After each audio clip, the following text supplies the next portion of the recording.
نحمده ونصلي على رسوله الكريم اما بعد فاعوذ بالله من الشيطان الرجيم بسم الله الرحمن الرحيم رب اشرح لي صدري ويسر لي امري واحلل عقدة من لساني يفقهوا قولي۔ ابواب الاعتکاف، اعتکاف کا باب۔ اعتکاف کا جو لفظ ہے وہ عکف سے ہے، وانتم عاکفون فی المساجد، قرآن پاک میں آتا ہے۔ عکف کا لفظی معنی ہوتا ہے جم کے بیٹھنا، اصطلاح میں ہوتا ہے جم کر عبادت کرنا، ایک جگہ مخصوص میں بیٹھ کے عبادت کرنا۔ اور مسنون اعتکاف جو ہوتا ہے وہ کسی عام جگہ پر نہیں بلکہ مسجد کے اندر بیٹھ کے کیا جاتا ہے۔ امام ابو حنیفہ اور امام احمد کہتے ہیں کہ اس مسجد میں جس میں جماعت ہوتی ہو، اور امام مالک کہتے ہیں کہ اس میں جمعہ بھی ہوتا ہو۔ اعتکاف کی جو حد ہے وہ کوئی نہیں، ایک دن کا بھی ہو سکتا ہے، ایک عشرے کا بھی ہو سکتا ہے، 2 عشرے کا بھی ہو سکتا ہے، پورا مہینہ بھی آپ کر سکتے ہیں۔ لیکن آپ صلی اللہ علیہ وسلم سے جو مسنون اعتکاف آخری عمل آپ کا ہے وہ آخری عشرے کا اعتکاف ہے۔ اعتکاف کے لیے روزہ بھی ہونا چاہیے، لیکن اگر کوئی شخص صرف رات کا اعتکاف کرنا چاہتا ہے، ایک رات عبادت کے لیے مخصوص کرنا چاہتا ہے، تو اس صورت میں روزہ نہ بھی ہو تو بھی ہو سکتا ہے۔ اور اسی طرح یہ ہے کہ چند گھنٹوں کا بھی ہو سکتا ہے، مثلا 30واں روزہ ہے تو آپ چاہتے ہیں کہ چلیں اب جا ہی رہے ہیں تو آخری چند گھنٹے میں اعتکاف کر لوں، تو آپ کر سکتے ہیں۔ آپ اپنے سب تیاری کر کے اور سب گھر والوں کی رضامندی لے کر کسی کمرے میں چھپ کے بیٹھ جائیں، اور جو کوئی کمی کوتاہی دعاؤں میں، نماز میں، کسی بھی چیز میں رہ گئی ہے اس کو پورا کر لیں۔ اور اگر 29 تاریخ کو آپ ایسا کر رہے ہیں اور چاند نہیں نکلتا عید کا، تو اس صورت میں آپ باہر آ جائیں، خیر ہے، اگلے دن دوبارہ جا سکتے ہیں۔ یہ چند گھنٹوں کا ایسے کرنے کی اجازت ہے، لیکن اصل مسنون کیا ہے پھر کہ جب آپ ایک دفعہ نیت کر لیں، مثلا آپ نے نیت کی کہ میں 10 دن اعتکاف بیٹھوں گی، پھر 10 دن آپ کو بیٹھنا چاہیے، اس کو نہیں توڑنا چاہیے۔ لیکن اگر آپ چند گھنٹوں کی نیت کر کے آپ کہیں جم کے بیٹھ جاتے ہیں تو اس میں وہ چند گھنٹے گزار دینا وہ بھی کافی ہے۔ باب الاعتکاف فی العشر الاواخر، آخری عشرے میں اعتکاف، والاعتکاف فی المساجد کلھا، اور تمام تر مسجدوں میں اعتکاف، لقولہ تعالی، اللہ تعالیٰ کا فرمان ہے، ولا تباشروہن، اور نہ تم ان سے مباشرت کرو، وانتم عاکفون فی المساجد، اور تم مسجدوں میں اعتکاف کی حالت میں ہو، تلک حدود اللہ، یہ اللہ کی حدود ہیں، فلا تقربوها، ان کے قریب مت پھٹکو، کذالک یبین اللہ آیاتہ للناس، اسی طرح اللہ تعالیٰ اپنی آیات کو واضح کرتا ہے لوگوں کے لیے، لعلہم یتقون، تاکہ وہ متقی بن جائیں۔ حدثنا اسماعیل بن عبد اللہ قال حدثني ابن وهب عن يونس ان نافعا اخبره عن عبد الله بن عمر رضی اللہ عنہما قال كان رسول اللہ صلی اللہ علیہ وسلم، کہ نبی صلی اللہ علیہ وسلم یعتکف، اعتکاف کرتے تھے، العاشر الاواخر، آخری عشرے میں، من رمضان، رمضان کے۔ حدثنا عبد الله بن يوسف حدثنا الليث عن عقيل عن ابن شهاب عن عروة بن الزبير عن عائشة رضی اللہ عنہا زوج النبی صلی اللہ علیہ وسلم ان النبی صلی اللہ علیہ وسلم کان یعتکف، کہ نبی صلی اللہ علیہ وسلم اعتکاف کیا کرتے تھے، العاشر الاواخر من رمضان، رمضان کے آخری عشرے میں، حتی توفاہ اللہ، یہاں تک کہ اللہ تعالیٰ نے آپ کو فوت کر دیا، ثم اعتکف ازواجہ من بعدہ، پھر اس کے بعد آپ کی ازواج مطہرات اعتکاف کرتی رہیں۔ یعنی یہ عمل صرف آپ کے لیے خاص نہیں تھا یا آپ کے دور کے لیے نہیں تھا، بلکہ بعد میں بھی یہ جاری رہا۔ اور آخری عمل آپ کا کیا تھا؟ آخری عشرہ، جبکہ اس سے پچھلی احادیث میں ہم درمیان کے حصے میں بھی اعتکاف کا پڑھ چکے ہیں۔ اور اعتکاف جو ہے اس کی حیثیت سنت مؤکدہ کی ہے، ہر بستی میں سے کچھ نہ کچھ لوگوں کو ضرور کرنا چاہیے، سب کے لیے تو شرط نہیں، لیکن چند لوگ جو ہیں وہ کر لیں تو باقیوں کی طرف سے بھی ہو جاتا ہے۔ مستقل طور پر اس سنت کو ترک نہیں کرنا چاہیے۔ اور آپ صلی اللہ علیہ وسلم ہمیشہ اعتکاف کیا کرتے تھے، اور آپ سے بڑھ کر کوئی مصروف تھا؟ حدثنا اسماعیل قال حدثني مالك عن يزيد بن عبد الله بن الهاد عن محمد بن ابراهيم بن الحارث التيمي عن ابي سلمة بن عبد الرحمن عن ابي سعيد الخدري رضي الله عنه ان رسول الله صلى الله عليه وسلم كان يعتكف في العشر الاوسط، کہ نبی صلی اللہ علیہ وسلم درمیانی عشرے میں اعتکاف کرتے تھے، من رمضان، رمضان کے، فاعتکف عاما، پھر 1 سال آپ نے اعتکاف کیا، حتی اذا کان لیلۃ 21، یہاں تک کہ جب 21ویں رات تھی، وہی اللیلۃ التی یخرج من صبیحتها، اور وہ رات تھی جس کی صبح میں آپ صلی اللہ علیہ وسلم نکلے تھے، من اعتکاف ہی، اپنے اعتکاف سے، قال، تو آپ نے فرمایا، من کان اعتکف معی، جس نے میرے ساتھ اعتکاف کیا ہو، فلیعتکف فی العشر الاواخر، تو اب وہ آگے آخری عشرے میں بھی کر لے۔ وہ کیوں کر لے؟ کیونکہ اس میں طاق راتیں آتی ہیں تو زیادہ افضل ہے، اس لیے آپ نے درمیان کو چھوڑ کر آخری کو اپنا لیا۔ فقد أريت هذه الليلة ثم أنسيتها وقد رأيتني أسجد في ماء وطين من سبيحتها فالتمسوها في العشر الأواخر والتمسوها في كل وتر فمطرت السماء تلك الليلة وكان المسجد على عريش. اور مسجد کی چھت جو تھی وہ عرش کہتے ہیں نا چھت کو، بلند جگہ کو، یعنی وہ کھجوروں اور ٹہنیوں کی تھی. فوقف المسجد، تو مسجد جو تھی وہ ٹپک پڑی. فبصرت عینایا، تو میری آنکھوں نے دیکھا رسول اللہ صلی اللہ علیہ وسلم، نبی صلی اللہ علیہ وسلم کو. اور یہ کس کی آنکھیں ہیں؟ ابو سعید الخدری کی جو راوی ہیں حدیث کے. علی جبہتہ اثر الماء والتین، کہ آپ کی پیشانی مبارک پر پانی اور مٹی کا نشان تھا. من صبح 21 21ویں تاریخ کی صبح کو. باب الحائض ترجل المعتکف، حائضہ عورت اعتکاف میں بیٹھنے والے کی کنگھی کر سکتی ہے. ہمارے ہاں تو جائے نماز کو ہاتھ نہیں لگانے دیتے، تو معتکف کو تو ویسے ہی نہ لگانے دیں. یہ حدیث پڑھ کے شاید آپ کو خیال آتا ہو کہ اتنے تکلف کی کیا ضرورت تھی کہ حضرت عائشہ گھر سے گئیں اور حضور صلی اللہ علیہ وسلم مسجد کے کنارے پر آئے اور آپ نے سر باہر نکالا اور حضرت عائشہ مسجد کے اندر نہیں گئیں اور باہر ہی کھڑے ہو کر ان کے سر میں کنگھی کی. کیا آپ خود نہیں کر سکتے تھے؟ آتا نا خیال. اس کی وجہ یہ تھی کہ آپ یہ بتانا چاہتے تھے کہ ایسا کرنا جائز ہے، یعنی معتکف کو ہاتھ لگانا بیوی کا یا اس کے پاس آنا اور اس کی کسی قسم کی خدمت کرنا جو ہے اس میں حرج نہیں ہے. یعنی عورت جو ہے وہ پیریڈز کی حالت میں بھی کوئی اچھوت چیز نہیں، ناپاک چیز نہیں کہ اس کو ہاتھ نہ لگایا جائے، یا وہ کسی اچھی چیز کو یا پاک چیز کو ہاتھ نہ لگائے. حدثنا محمد بن المثنى حدثنا يحيى عن هشام قال اخبرني ابي عن عائشة رضي الله عنها قالت كان النبي صلى الله عليه وسلم يصغي، جھکایا کرتے تھے، الیہ میری طرف، رأسہ اپنا سر، وہو مجاور فی المسجد، اور وہ مسجد میں مجاور ہوتے تھے یعنی معتکف ہوتے تھے. فارجلہ، تو میں آپ کی کنگھی کرتی، وانا حائض، حالانکہ میں حائضہ ہوتی. باب لا يدخل البیت الا لحاجت، نہ داخل ہو گھر میں مگر حاجت کے ساتھ. یعنی اگر ایک شخص ایک مرتبہ مسجد میں اعتکاف کر رہا ہے تو پھر اس کو گھر نہیں جانا چاہیے بیچ میں. لیکن اگر کوئی ایسی ضرورت ہے، مثلا نہانا پڑ گیا ہے اور مسجد میں نہانے کا کوئی انتظام نہیں، اس صورت میں وہ گھر جا سکتا ہے. حدثنا قتیبۃ حدثنا لیث عن ابن شہاب عن عروة وامرة بنت عبد الرحمن ان عائشة رضی اللہ عنہا زوج النبی صلی اللہ علیہ وسلم قالت، حضرت عائشہ کہتی ہیں، وَإِن كَانَ رسول اللہ صلی اللہ علیہ وسلم، کہ نبی صلی اللہ علیہ وسلم، لَيُدْخِلُ عَلَيَّ رَأْسَهُ، داخل کرتے تھے مجھ پر اپنا سر، وَهُوَ فِي الْمَسْجِدِ، آپ مسجد میں ہوتے، فَأُرَجِّلُهُ، میں ان کی کنگھی کرتی، وَكَانَ لَا يَدْخُلُ الْبَيْتَ، اور آپ گھر میں داخل نہ ہوتے، إِلَّا لِحَاجَةٍ، مگر کسی ضرورت سے، إِذَا كَانَ مُعْتَكِفًا، جب آپ اعتکاف کی حالت میں ہوتے. مثلا ایسی مسجد ہے جس میں ٹوائلٹ نہیں، مثلا نہانے کی جگہ نہیں، یا کوئی اور ایسی ضرورت ہے لیکن اس میں کوئی بھی اور تعلق کی اجازت نہیں، کیونکہ قرآن پاک میں آ گیا ہے کہ وَلَا تُبَاشِرُوهُنَّ وَأَنْتُمْ عَاكِفُونَ فِي الْمَسَاجِدِ، کہ اعتکاف کی حالت میں شوہر اور بیوی کا تعلق جو ہے جسمانی، اس کی اجازت نہیں ہے. باب غسل المعتکف، اعتکاف والے کا غسل، نہانا، سر دھونا. حدثنا محمد بن یوسف حدثنا سفیان عن منصور عن ابراہیم عن الاسود عن عائشہ رضی اللہ عنہا قالت كان النبي صلی اللہ علیہ وسلم يباشرني وانا حائض وكان يخرج رأسه من المسجد وهو معتكف فاغسله وانا حائض، کہ میں آپ کا سر دھو دیتی تھی جب میں حیض کی حالت میں ہوتی تھی حالانکہ آپ مسجد میں بیٹھے ہوتے تھے. تو اس سے کیا پتہ چلتا ہے کہ نہانے کی اجازت ہے، یعنی حالت اعتکاف میں انسان نہا سکتا ہے. باب الاعتکاف لیلا، صرف رات کے لیے اعتکاف کرنا. حدثنا مسدد حدثنا يحيى بن سعيد عن عبيد الله اخبرني نافع عن ابن عمر رضي الله عنهما ان عمر سأل النبي صلى الله عليه وسلم قال كنت نظرت في الجاهلية، میں نے جاہلیت میں نظر مانی، ان اعتکف لیلة في المسجد الحرام، کہ میں ایک رات مسجد حرام میں اعتکاف کروں گا. قال اوفی بنظرک، آپ نے فرمایا اپنی نظر کو پورا کرو، یعنی نظر پورا کرنا جو ہے اللہ سے کیا ہوا وعدہ نبھانا. وہ کام جو اللہ نے فرض نہیں کیا ہم خود اپنے اوپر فرض کر لیں تو پھر اس کو پورا کرنا ضروری ہوتا ہے. اور اگر کوئی شخص نان مسلم تھا، اس نے کوئی نظر مانی اور پھر مسلمان ہو گیا، اگر اس نظر میں کوئی شرک نہیں تو پھر بھی اس نظر کو اسے پورا کرنا چاہیے.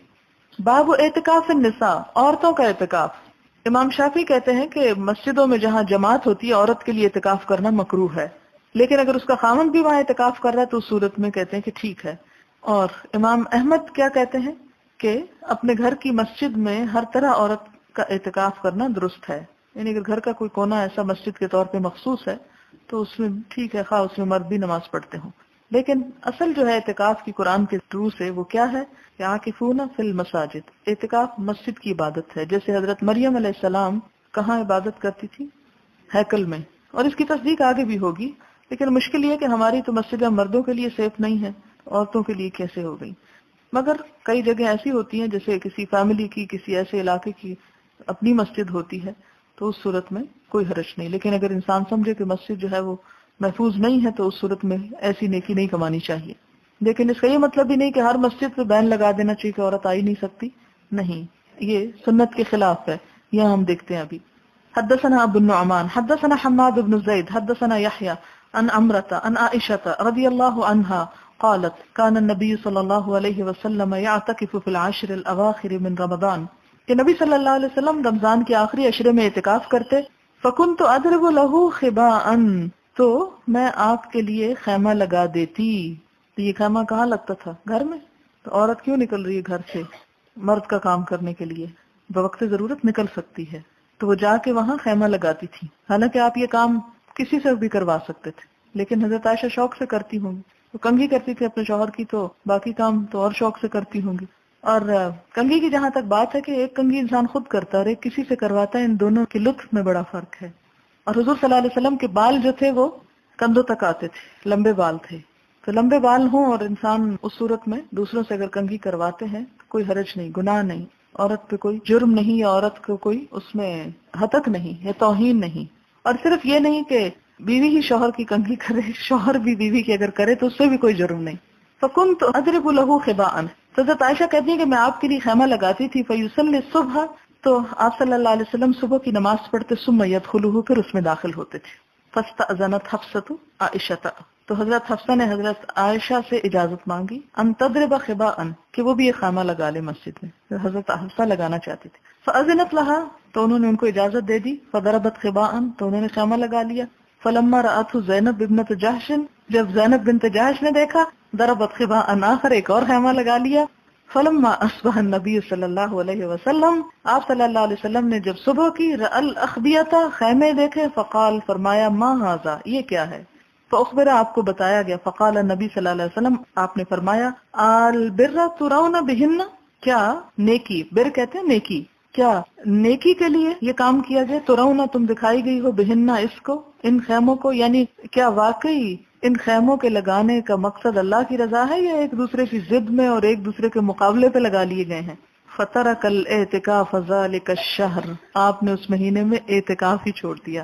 جیسے پیچھے میں نے ذکر کیا نا کہ کئی چیزوں سے آپ اس طرح ودرا کر لیتے تھے جو اجتماعی فائدے کی ہوتی، کہ اگر آپ اس کو سپورٹ کرتے، اس کے نتیجے میں آج کے دور میں خاص طور پر کیا ہوتا، مسجد مردوں کی بجائے عورتوں کے خیموں سے بھر جاتی، مشکل ہو جاتی. تو اس سے کیا پتہ چلتا ہے کہ آپ صلی اللہ علیہ وسلم نے یہ تو نہیں کہا کہ عورتیں یہاں کیوں آئیں، یہ کہا کہ یہ کس مقصد کے لیے تم نے ایک کے بعد ایک نے لگا لیا. ثم اعتکف عشرا من شوال، رمضان میں اعتکاف آپ نے چھوڑ دیا اور آپ نے شوال میں اس کو پورا کیا. باب الاخبیۃ فی المسجد، مسجد میں خیمے لگانا. ظاہر ہے ان دنوں میں ایسے کمرے نہیں تھے تو خیمے لگا لیے گئے. اور اس سے یہ پتہ چلتا ہے کہ اعتکاف میں تنہا بیٹھنا ضروری ہے، یعنی الگ ہونا چاہیے، ورنہ آپ یہ بھی تو کر سکتے تھے نا، آپ اور آپ کی ازواج مطہرات سب ایک خیمے میں بیٹھ جاتے. حدثنا عبد الله بن يوسف اخبرنا مالك عن يحيى بن سعيد عن عمرة بنت عبد الرحمن عن عائشة رضي الله عنها ان النبي صلى الله عليه وسلم اراد ان يعتكف، کہ نبی صلی اللہ علیہ وسلم نے اعتکاف کا ارادہ کیا. فلما انصرف الى المكان الذي اراد ان يعتكف اذا اخبية خباء عائشة وخباء حفصة وخباء زينب فقال البر تقولون بهن، کیا اس کو تم نیکی کہو گی؟ ثم انصرف فلم يعتكف حتى اعتكف 10 من شوال. اسی حدیث سے ملتی جلتی حدیث ہے. اور یہ جو شوال میں آپ نے کیا تھا نا، تو یہ کہتے ہیں کہ پہلے عشرے میں کیا تھا. اور یہاں سے بعض علماء یہ نکالتے ہیں کہ شوال کے پہلے عشرے میں پہلے دن تو عید ہوتی ہے، تو اس صورت میں آپ کا روزہ نہیں ہوگا، تو روزے کے بغیر بھی وہ کہتے ہیں پھر اعتکاف ہو سکتا ہے. لیکن چونکہ اصل اعتکاف مسنون جو ہے وہ رمضان ہی میں ہے، تو رمضان میں تو بہرحال روزے ہوتے ہیں. لیکن اس سے گنجائش کیا نکلتی ہے؟ اور آپ نے شاید یہ طرز عمل اس طرح بھی دکھایا ہو کہ اگر کوئی شخص رمضان کے علاوہ بھی کبھی اعتکاف کرنا چاہتا ہے تو وہ بھی کر سکتا ہے. باب هل يخرج المعتکف لحوائجہ الى باب المسجد، کیا اعتکاف والا کام کاج کے لیے مسجد کے دروازے تک آ سکتا ہے؟ حوائجی، حاجات کے لیے، ضروریات کے لیے. حدثنا ابو الیمان اخبرنا شعیب عن الزہری قال اخبرنی علی بن الحسین رضی اللہ عنہما ان صفیہ زوج النبی صلی اللہ علیہ وسلم اخبرته، حضرت صفیہ یہ صفیہ بنت حیی ابن اخطب تھی جو یہودی خاتون تھی، پھر مسلمان ہو گئی. حضور صلی اللہ علیہ وسلم نے ان کو آزاد کر کے ان سے نکاح کیا تھا. وہ بیان کرتی ہیں انہا جاءت رسول اللہ صلی اللہ علیہ وسلم تزورہ فی اعتکافہ فی المسجد، کہ وہ نبی صلی اللہ علیہ وسلم سے ملاقات کے لیے آئیں جب نبی صلی اللہ علیہ وسلم مسجد میں اعتکاف کی حالت میں تھے. فی العشر الاواخر من رمضان، رمضان کے آخری عشرے میں. فحدثت عنده ساعتا، تو انہوں نے ان سے بات چیت کی تھوڑی دیر کے لیے. یعنی یہاں ہوا کیا ہے، نبی صلی اللہ علیہ وسلم مسجد میں ہے، حضرت صفیہ آتی ہیں اور اعتکاف کی حالت میں اپنے شوہر سے بات کرتی ہیں. یہاں ایک اور غلط فہمی دور کرتی جاؤں کہ ہمارے ہاں بعض اوقات لوگ اعتکاف میں بیٹھ کے ہر طرح کی گفتگو ممنوع قرار دے دیتے ہیں.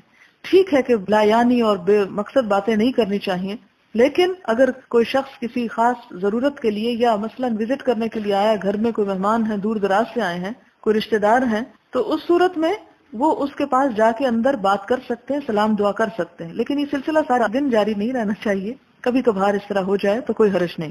اسی طرح ضرورت کی بات بھی کی جا سکتی ہے. مثلا آپ خاتون ہیں، اگر آپ گھر میں اعتکاف میں بیٹھ گئی اور چابیاں آپ کی جیب میں ہیں، یا کوئی اور ایسی چیز آپ نے کہیں رکھ دی اور لوگوں کو نہیں مل رہی اور وہ آپ کے پاس آ کے پوچھ رہے ہیں، تو آپ کو چاہیے کہ آپ جواب دے دیں. اس میں چپ کا روزہ نہیں ہو جاتا اعتکاف میں. اور میں نے خود کہیں پر دیکھا ایک دفعہ کہ گھر والے لکھ لکھ کر باتیں کر رہے تھے. تو لکھنا زیادہ لمبا پروسیجر ہے اور زیادہ ٹائم لیتا ہے. تو ہوا کیا، حضرت صفیہ آئی مسجد میں اور آپ سے بات چیت کی.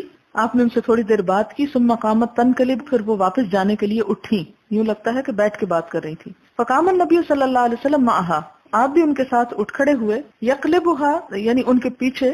حتی اذا بلغت باب المسجد، یہاں تک کہ وہ مسجد کے دروازے پر پہنچی. عند باب ام سلمہ، ام سلمہ کے دروازے کے پاس. اب آپ کو حیرت ہو رہی ہوگی، مسجد کے دروازے کا نام عورت کے نام پہ ہے. نہیں حیرت ہوئی؟ ہمارے ہاں کسی گھر میں اجازت ہے کہ عورت اپنا نام گھر کے باہر لکھ لے؟ ہاں، عورت کی ذاتی پراپرٹی ہو. گھروں کے باہر نام نہیں لکھے ہوتے، فلاں ہاؤس فلاں ہاؤس. جی مردوں کے لکھے جاتے ہیں، عورت کو اجازت نہیں ہے ہمارے معاشرے میں اپنا نام لکھنے کی. عورت کا نام پردے میں ہونا چاہیے، اس کا نام کسی کو معلوم نہیں ہونا چاہیے. بعض اوقات ہمارے ہاں خط لکھتے ہیں لوگ، تو وہ کیا کرتے ہیں، ایڈریس پہ خط کے اوپر نام لڑکی کا نہیں لکھتے، بنت فلان یا کچھ. ٹھیک ہے، آپ احتیاط ضرور کریں، کسی آدمی کو آپ کی بیٹی کا نام نہ پتہ چلے. لیکن یہ ہے کہ یہ احتیاط میں سے تو ہو سکتا ہے، مگر دین کے شعار میں سے نہیں ہے کہ دین کی یہ تعلیم ہے کہ آپ عورت کا نام جو ہے وہ کہیں لگا نہیں سکتے. اور یہ دروازوں کے نام مسجد کے اس لیے بھی اس طرح تھے کہ اس طرف ان کا حجرہ تھا، تو زیادہ سہولت تھی کہ پتہ چلے کہ یہ کون سا دروازہ. اگر ایک مسجد کے 4 یا 5 دروازے ہیں اور مختلف ڈائریکشنز پہ کھلتے ہیں اور ہر دروازے کا نام دروازہ رکھ دیا جائے، تو آپ کسی کو بتا نہیں سکتے کہ میں کس دروازے پہ ہوں گا. اگر آج کل مسجد نبوی میں آپ جائیں اور آپ کہیں کہ اچھا میں نماز پڑھ کے دروازے پہ آ جاؤں گی، اور آپ آ جائیں، اپنے شوہر کو بتائیں مسئلہ، اور وہ ہر دروازہ ڈھونڈتے پھریں تو اگلی نماز کا وقت آ جائے ایک نماز کے بعد، تو اس صورت میں یہ سہولت کے لیے نام رکھے گئے. اور کون سا نام کس طرح کہ جو زیادہ آسانی سے پہچانا جا سکے. بہرحال آپ صلی اللہ علیہ وسلم کیا ہوا، حضرت صفیہ کو باب ام سلمہ کے پاس آ کے رخصت کیا انہوں نے. ابھی وہ پاس پہنچے ہی تھے کہ مر رجلان من الانصار، 2 لوگ انصار میں سے پاس سے گزرے. فسلما علی رسول اللہ صلی اللہ علیہ وسلم، انہوں نے نبی صلی اللہ علیہ وسلم کو دیکھ کر سلام کیا. اس سے کیا پتہ چلتا ہے کہ اگر کوئی وزٹر جا رہا ہو، گزر رہا ہو، تو معتکف کو سلام بھی کر سکتا ہے.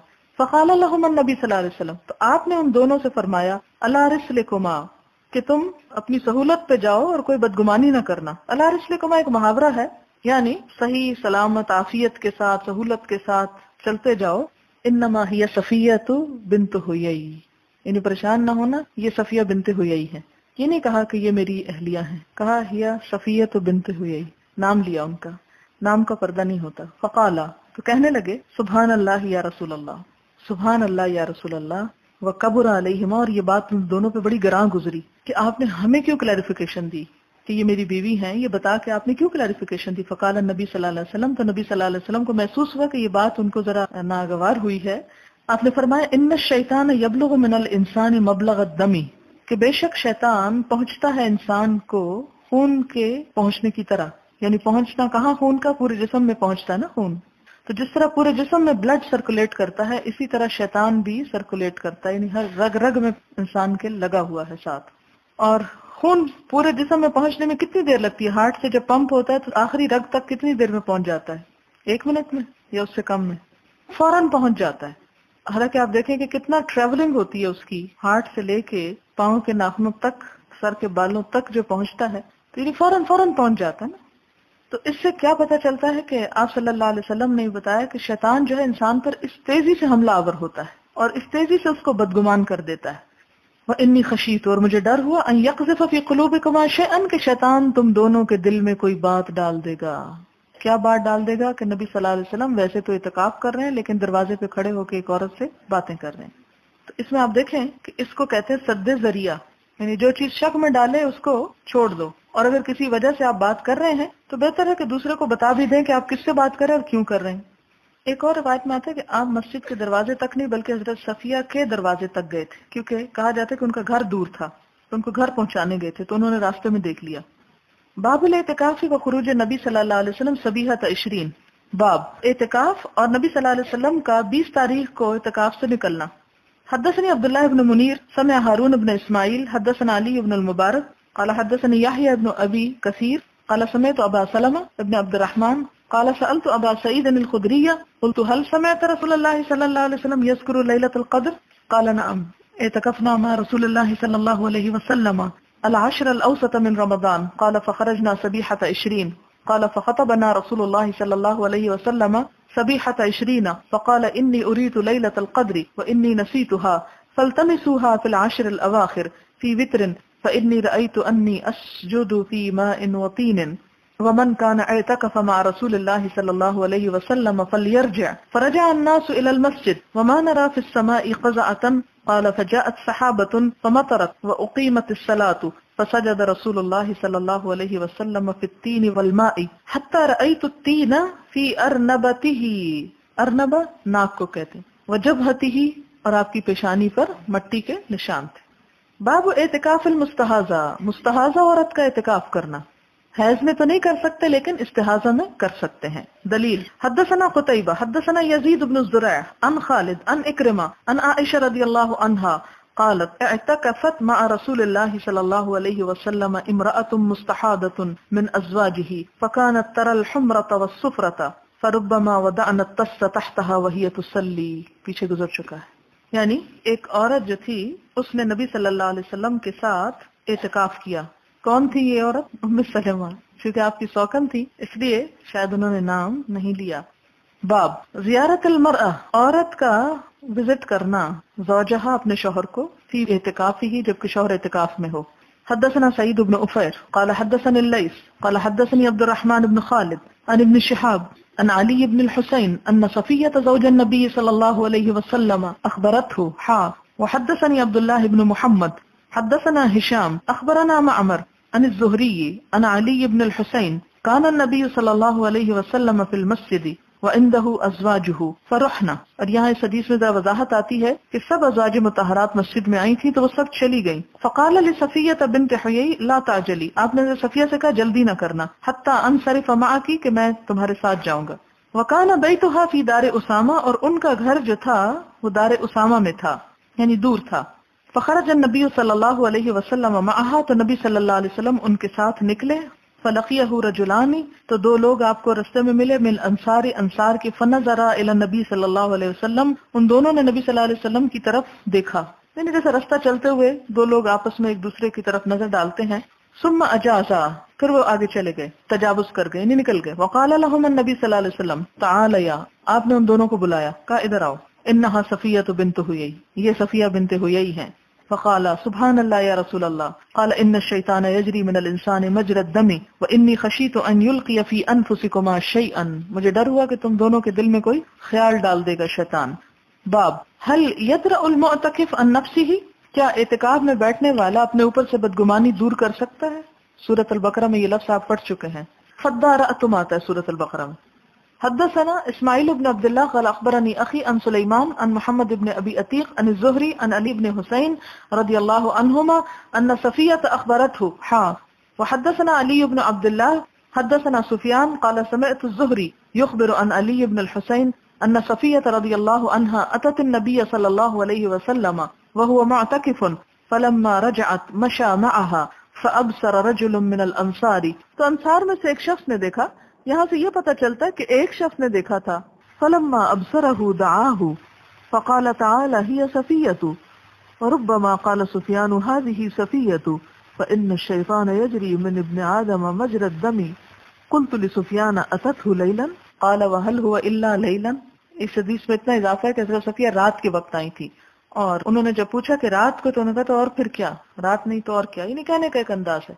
باب من خرج من اعتکاف عند الصبح، صبح کے وقت اعتکاف سے باہر آنا، یعنی رات کو بھی نکل سکتے ہیں، صبح کو بھی نکل سکتے ہیں. اصل حکمت یہ ہے ان دو ابواب کے لانے کی کہ یہاں پر جو امام بخاری لائے ہیں یہ پچھلی حدیث حل یدرأ المعتکف عن نفسہ، کہ اپنے اوپر سے کوئی الزام ہٹا سکتا ہے اعتکاف کی حالت میں، تو اس میں حضرت صفیہ کی بات آ گئی. اور دوسرا یہ کہ یہ رات کے وقت ایسا ہوا تھا، تو رات کے مقابلے میں اب دن کا مثال لاتے ہیں کہ دن میں بھی نکل سکتے ہیں باہر، کیونکہ ہمارے ہاں اس قسم کی پھر پابندیاں لگائی جاتی نہیں. اگر اعتکاف میں ہو تو رات کو تو آ سکتے مگر دن کو نہیں آ سکتے، خود ساختہ قانون.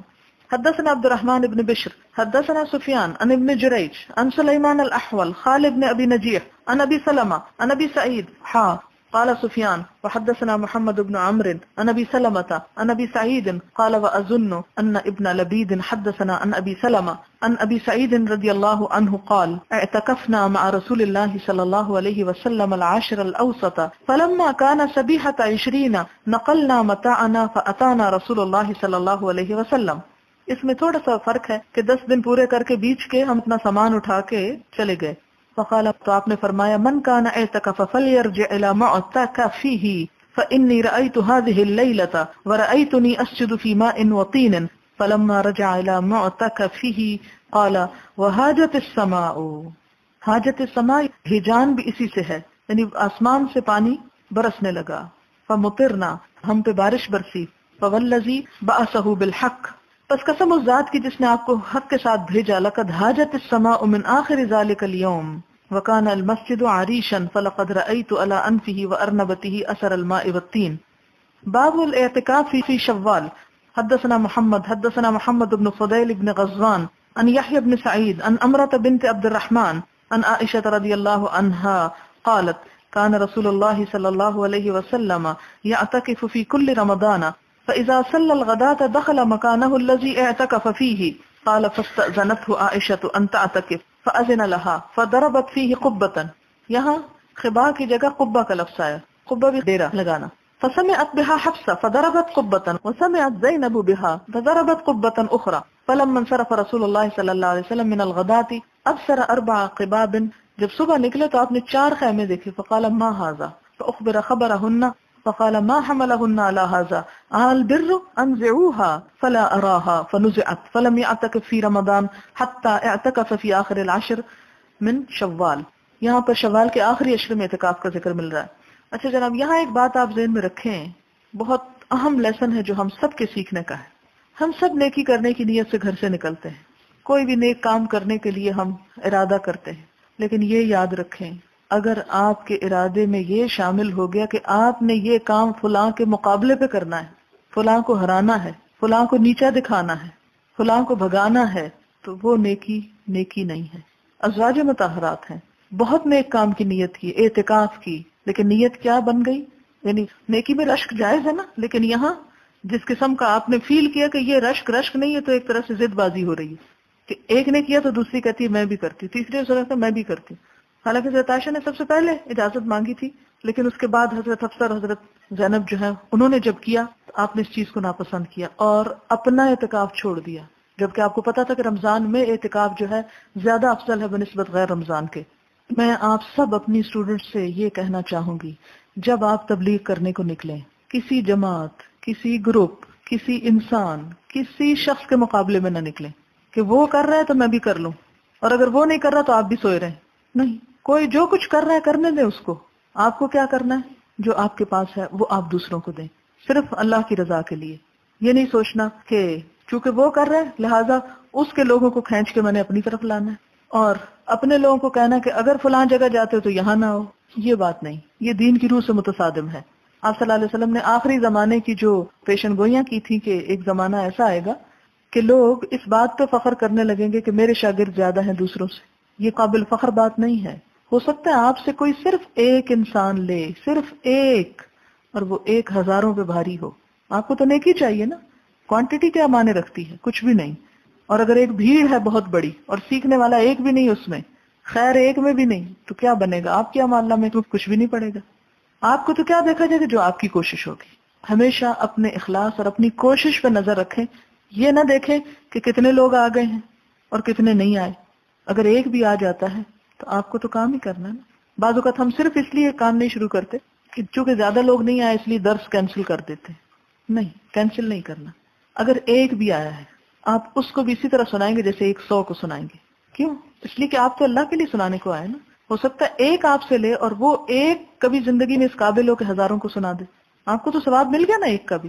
اور اگر آپ کے پاس ایک امانت ہے اور ایک کو آپ اس لیے محروم کر دیتے ہیں کہ وہ بیچارہ ایک ہے تو یہ ظلم ہوگا.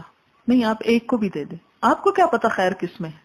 ایک شخص بہت ذہین ہو سکتا ہے، بہت قابل ہو سکتا ہے، لیکن اس میں کوئی خیر نہیں ہو سکتی. اور ایک شخص جو ہے وہ بظاہر معمولی درجے کا انسان نظر آتا ہے لیکن اس میں بڑی خیر ہو سکتی ہے. یہ تو اللہ کا کام ہے نا، اس نے لینا ہے. اور یہ قسمت سے ہوتا ہے. اگر ذہانت پر اور مال پر اور سرداری پر اور دنیا کے سٹیٹس پر یہ کام ہوتا تو ابو جہل اور ابو لہب محروم نہ رہتے، ان کی قسمت میں بھی آ جاتا. بلال اور سلمان فارسی اور صہیب رومی اس کام کو کر جاتے ہیں. مردوں کے ساتھ ساتھ عورتیں بھی کر جاتی، اور بعض اوقات عورتیں وہ کام کر جاتی ہیں جو مرد نہیں کر جاتے. وہ یہودی کو خیمے میں مارنے والی ایک حضرت صفیہ تھیں جنہوں نے کئی یہودیوں کو ایک لٹ سے مار ڈالا ایک غزوے میں. تو اس لیے ہمیں کیا سوچنا چاہیے کہ ہمارے اوپر جو ذمہ داری ہے اس کو ہم نے ادا کرنا ہے. کس کے لیے کرنا ہے؟ اللہ کی رضا کے لیے. کیونکہ ذمہ داری جو پڑی ہے ہر شخص ذمہ دار. کلکم راعٍ وکلکم مسئول عن رعیتہ. اور رعیت آپ کی کون سی ہے؟ جن لوگوں کو بھی آپ جانتے ہیں، جو آپ کے بات ماننے والے ہیں، جو آپ کے ارد گرد ہیں، وہ آپ کی رعیت ہے. جن سے آپ کا میل جول ہے، جن سے آپ کا لین دین ہے، جو آپ کی خوشی اور غمی میں شریک ہوتے ہیں، وہ سب آپ کی برادری ہیں، خواہ وہ خون کا رشتہ یا نہیں ہے. تو ان سب کے ساتھ بھلائی کرنا، خیر پہنچانا. اگر آپ کو خیر پہنچ گئی تو اس کو فرض ہے. کبھی یہ خیال آئے بھی کہ فلاں یہ کر رہا ہے اور میری کوشش کم ہے لہٰذا میں مایوس ہو جاؤں، تو یہ بات درست نہیں ہے. ہمیشہ اس پہ نظر رکھیں کہ اللہ تعالیٰ اس عمل کو قبول کرتے ہیں جس میں اخلاص ہوگا، خالصتاً اس کے لیے ہوگا. اور جب اس نے قبول کر لیا تو پھر اس سے کیا فرق پڑتا ہے کہ کوئی اور انسان قبول کرتا ہے اسے یا نہیں. اور یہ وجہ کہ پھر آپ یہ نہیں سوچیں گے کہ کوئی تعریف کرے تو میں آگے بڑھتا ہوں، تعریف نہیں ہو رہی تو میں سو رہا ہوں. تو یہ تو مطلب ہے آپ تعریف کے لیے باہر نکلے. تعریف نہیں ملی تو آپ سو گئے. نہیں، خواہ کوئی پسند کرے یا ناپسند کرے، کوئی خوش ہو یا ناراض ہو، کوئی تعریف کرے یا نہ کرے، کچھ بھی ہو، آپ اپنی ذمہ داری نبھانے کو آئیں. مثلا آپ جب کوئی جاب کرتے ہیں تو آپ کا ایک مقصد ہے کہ آپ نے جاب کرنی. اگر وہاں پر حالات ایسے ہوتے ہیں جو آپ کے موافق نہیں تو آپ تو جاب تو نہیں چھوڑتے نا، کیونکہ اس پر آپ کی رزق کا انحصار ہے، آپ کے مستقبل کا انحصار ہے. آپ کے بھی اس کام پر آپ کے مستقبل کا انحصار ہے. لہذا کسی کے کہنے سے، کسی کی خوشی یا ناخوشی سے اس پر فرق نہیں آنا چاہیے. یہ چیزیں کس سے تعلق رکھتی ہیں؟ ما یلقاها الا ذو حظ عظیم واما ينزغنك من الشیطان نزغ. کبھی بھی شیطان کی طرف سے کوئی وسوسہ آئے اور کوئی ایسی فیلنگ ہونے لگے، فوراً کیا کریں؟ فاستعذ باللہ، اللہ سے مدد مانگے، یا اللہ بچا لے، تو مجھے اپنی حفاظت میں کر لے کہ میرا یہ کام صرف تیرے لیے رہ جائے. باب من لم ير علیہ اذا اعتکف صوما، یعنی اعتکاف کے لیے روزے کا ہونا ضروری نہیں. بعض لوگ بیمار ہیں، مثلا ایسی بیماری ہے کہ جس میں روزہ نہیں رکھ سکتے لیکن چاہتے ہیں کہ اعتکاف ہی کر لیں اور کچھ نہیں، تو کیا وہ نہیں کر سکتے؟ کر سکتے ہیں. حدثنا اسماعیل بن عبد اللہ عن اخیہ عن سلیمان عن عبید اللہ بن عمر عن نافع عن عبد اللہ بن عمر عن عمر بن الخطاب رضی اللہ عنہ انه قال یا رسول اللہ انی نظرت فی الجاہلیۃ ان اعتکف لیلۃ فی المسجد الحرام فقال له النبی صلی اللہ علیہ وسلم اوف نظرک فاعتکف لیلۃ. ایک شخص نے کہا اے اللہ کے رسول صلی اللہ علیہ وسلم، کون ہے یہ شخص؟ عمر بن خطاب، کہ میں نے جاہلیت کے دور میں ایک نظر مانی تھی کہ میں ایک رات مسجد حرام میں اعتکاف بیٹھوں گا. آپ نے اس سے فرمایا اپنی نظر پوری کرو. تو وہ ایک رات کے لیے اعتکاف بیٹھ گئے. تو رات کو روزہ نہیں ہوتا. اس سے کیا پتہ چلا کہ روزہ شرط نہیں. باب اذا نظر فی الجاہلیت ان یعتکف ثم اسلم. باب جب کسی نے جاہلیت یعنی حالت کفر میں اعتکاف کی منت مانی پھر وہ مسلمان ہو گیا. حدثنا عبید بن اسماعیل حدثنا ابو اسامہ عن عبید اللہ عن نافع عن ابن عمر ان عمر رضی اللہ عنہ نظر فی الجاہلیہ ان یعتکف فی المسجد الحرام قال اراہ قال لیلة قال له رسول اللہ صلی اللہ علیہ وسلم اوفی بنظرک. باب الاعتکاف فی العشر الاوسط من رمضان، رمضان کے بیچ والے عشرے میں اعتکاف کرنا. یعنی آخری افضل ہے، لیکن اگر کوئی آخری میں مصروف ہے، مثلا کسی خاتون کو پیریڈز آنے والے ہیں آخری میں، تو وہ کیا کرے؟ بیچ میں بیٹھ جائے. حدثنا عبد الله بن ابي شيبه حدثنا ابو بكر عن ابي حسين عن ابي صالح عن ابي هريره رضي الله عنه قال كان النبي صلى الله عليه وسلم يعتكف في كل رمضان 10 ايام فلما كان العام الذي قبض فيه اعتكف 20 يوما. آپ صلی اللہ علیہ وسلم 10 دن کا اعتکاف کیا کرتے تھے. جس سال آپ کی وفات ہوئی تو آپ نے 20 دن کا اعتکاف کیا، جس سے پتہ چلتا ہے کہ اس سے پہلے عشرے کو بھی ساتھ ملا لیا. باب من اراد ان یعتکف ثم بدا له ان یخرج. کسی نے اعتکاف کی نیت کی، پھر اس کا خیال ہے کہ میں اعتکاف چھوڑ دوں، یعنی پہلے ارادہ تھا آپ کا اعتکاف کرنے کا، مثلا بخاری کا کورس شروع ہونے سے پہلے کہ اس سال میں اعتکاف کروں گی، اب یہ مشکل آن پڑی، اب یہ سوچتی ہوں کہ یہ کروں یا وہ کروں، پھر آپ سوچتے ہیں اچھا یہ کر لیتی ہوں کیونکہ پتہ نہیں اگلے سال یہ موقع ملے یا نہ، اعتکاف تو انشاءاللہ زندگی دی تو اگلے سال بھی کر لوں گی، تو ایسا کرنا دیکھتے ہیں کیسا ہے. حدثنا محمد بن مقاتل ابو الحسن اخبرنا عبد الله اخبرنا الاوزاعي قال حدثني يحيى بن سعيد قال حدثتني عمرة بنت عبد الرحمن عن عائشة رضي الله عنها أن رسول الله صلى الله عليه وسلم ذكر أن يعتكف العشر الأواخر من رمضان فاستأذنته عائشة فأذن لها وسألت حفصة عائشة أن تستأذن لها ففعلت فلما رأت ذلك زينب ابنة جحش أمرت ببناء فبني لها قالت وكان رسول الله صلى الله عليه وسلم إذا صلى انصرف إلى بنائه. آپ نے سلام پھیرا اور ان خیموں کے پاس آئے. فبصر بالابنیۃ، ان خیموں کو دیکھا. فقال ما هذا قالوا بناء عائشہ وحفصہ وزینب. فقال رسول اللہ صلی اللہ علیہ وسلم البر اردنا بهذا، کیا اس طریقے سے یہ نیکی کے ارادہ کیے ہوئے ہیں؟ کیا نیکی اسی طرح کی جاتی ہے؟ ما انا بمعتکف، میں اعتکاف نہیں کرتا. یعنی آپ نیت سے آئے تھے اعتکاف کی اور آپ کے لیے خیمہ بھی لگ چکا تھا، لیکن آپ نے نیت بدل دی. فرجع، آپ لوٹ گئے. فلما افطر، پھر جب افطار کیا یعنی عید الفطر گزر گئی. اعتکف 10 من شوال، تو 10 دن شوال کے اعتکاف کر لیا. باب المعتکف يدخل رأسه البيت للغسل. حدثنا عبد الله بن محمد حدثنا هشام اخبرنا معمر عن الزهري عن عروة عن عائشة رضي الله عنها انها كانت ترجل النبي صلى الله عليه وسلم وهي حائض وهو معتكف في المسجد وهي في حجرتها يناولها رأسه. کہ آپ صلی اللہ علیہ وسلم مسجد میں اعتکاف میں ہوتے، حضرت عائشہ اپنے حجرے میں ہوتی، آپ اپنا سر بڑھا دیتے اور حضرت عائشہ دھو ڈالتی. حضرت عائشہ نے مسجد میں اعتکاف کے لیے حجرہ لگانے کی جو اجازت مانگی تھی، یہ حجرہ نہیں لگایا تھا، خیمہ لگایا تھا. وہ آپ کے لیے خیمہ لگانے کی اجازت تھی، یہ خود ان کے اپنے اعتکاف کے لیے تھا، نبی صلی اللہ علیہ وسلم کے ساتھ نہیں. ان کا الگ خیمہ تھا، حضور صلی اللہ علیہ وسلم کا الگ. یہ میں پہلے بھی بتا چکی ہوں کہ ایک خیمے میں بہت سارے لوگ اعتکاف نہیں کر سکتے. اگر کوئی اعتکاف کرے اور وہ استاد ہو تو کیا اعتکاف کے دوران اپنے شاگردوں کو تعلیم دے سکتا ہے؟ ہاں، اگر وہ مسجد چلے جائیں تو. یہ نہیں وہ کر سکتا کہ مسجد سے نکل کر کمیونٹی سینٹر میں آ کے سبق پڑھائے. اگر مسجد میں درس کا کوئی حلقہ ہے تو اس میں وہ لوگ شریک ہو سکتے ہیں. ایک روز کے اعتکاف میں کوئی خاص وقت ہوتا ہے جب اعتکاف کے لیے جائے، یا کسی بھی وقت جایا جا سکتا ہے؟ جی کسی وقت بھی جایا جا سکتا ہے. اس میں یہ ہے کہ کوئی خاص وقت نہیں مقرر. مطلب یہ کہ عصر سے اگلی عصر تک یا فجر سے دوسری فجر تک، جی ہاں دونوں صورتوں میں آپ کر سکتے ہیں. جیسے وہ ایک حدیث میں آتا ہے نا، رات کا اعتکاف کیا، تو ایک رات بھی اعتکاف کیا جا سکتا ہے، ایک پورا دن بھی کیا جا سکتا ہے، دن کا کچھ حصہ بھی کیا جا سکتا ہے. اگلا سوال ہے، حضرت عائشہ نے فرمایا کہ حضور صلی اللہ علیہ وسلم رمضان کے آخری عشرے میں برابر اعتکاف کرتے رہے یہاں تک کہ اللہ نے آپ کو اٹھا لیا. پھر اگلی روایت میں ہے کہ حضرت عائشہ نے فرمایا کہ آپ نے اس رمضان میں اعتکاف نہیں کیا جس میں امہات المومنین نے خیمے لگائے. تو اس میں یہ کنٹراڈکشن کیوں ہے؟ اس میں یہ ہے کہ آپ صلی اللہ علیہ وسلم نے ارادہ کیا تھا اعتکاف کرنے کا، اور جب انہوں نے دیکھا ازواج مطہرات کے طرز عمل تو وہ اس وقت چھوڑ دیا، لیکن شوال میں اس کو قضا کیا. تو امام بخاری بھی اس میں جو باب لائے ہیں وہ یہی ہے کہ من اراد ان یعتکف ثم بدا له ان یخرج، کہ جس نے ارادہ کیا، نیت کی کہ وہ اعتکاف کرے لیکن پھر وہ نکل گیا، تو وہ نیت کرنا ایسا ہی ہے کہ جیسا اس کو ادا کرنا، کیونکہ نیت کا بھی ثواب مل جاتا ہے. اور آپ نے دراصل ایسا کر کے کہ رمضان میں ارادہ کر کے پھر شوال میں کر لیا، اس سے یہ بتانا مقصود تھا کہ اگر کوئی شخص نیت رکھتا ہے اور کسی وجہ سے وہ نہیں کر سکتا اور بعد میں کرتا ہے، اگر حقیقی عذر ہے تو اس کا وہ اعتکاف ایک مسنون اعتکاف ہی شمار ہوگا. اور آپ صلی اللہ علیہ وسلم کا جو طرز عمل ہے اس میں ہم دیکھتے ہیں کہ ہمیشہ ایک چیز روٹین کے ساتھ اور بڑی پابندی کے ساتھ ہوتی، پھر یکا یک ہمیں کوئی ایسی مثال ملتی ہے کہ جو اس ساری چیز کی بالکل الٹ ہوتی، اور وہ اس لیے ہوتی ہے تاکہ امت کے لیے سہولت پیدا کی جائے. اگر کسی اور شخص کے لیے کوئی عذر یا مجبوری ہے تو اس کو اس کی گنجائش ملے. اگر آپ خود نہ کر کے دکھاتے تو ہم اپنے اوپر بڑی سختیاں کر لیتے، اور جیسا کہ ہم نے کی ہوئی ہیں.